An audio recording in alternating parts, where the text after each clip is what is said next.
Bapak alim kula panjenenganipun Bapak Mas Sari Darwo kepareng matur minangka panggap agung saking pangandikanipun Kyai Haji Miftah.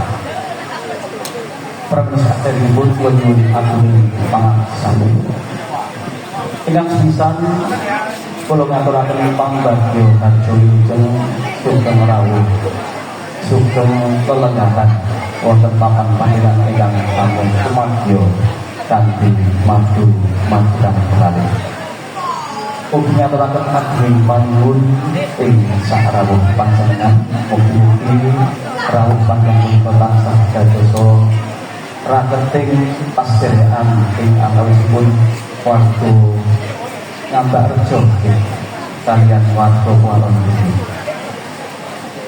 Lajengipun munggah keplasing sedya panjenengan hamasahaken putra temanten langkung atmajanipun Bapak Budianto sekalian Ibu Mujibah ingkang alasilih Mas Bagus Aki Dwi Cahyo sinatu kromo kaliyan Roro Ayu Siti Zulaikha atmaja pawestri Bapak Mas Uli sekalian Ibu Yatimah kanthi raos suka pinayemana putra manten kakung kula tampi ing pangajab bagi kakung tapi ini putra Priyanto.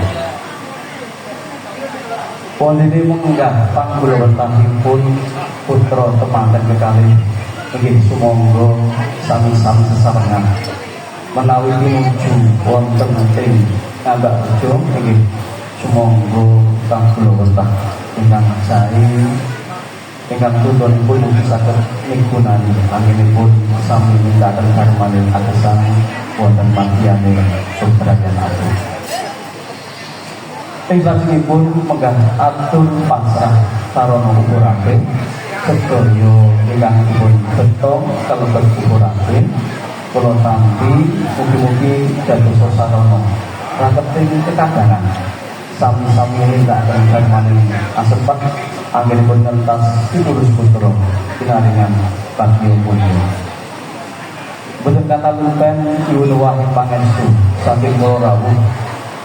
Mugi-mugi anggenipun mangun paliwisma madan kekalih manggih tansah nyaringan berkah saged dados keluarga ingkang sakinah mawaddah warahmah untuk dumugi kanthi kakek saha winene.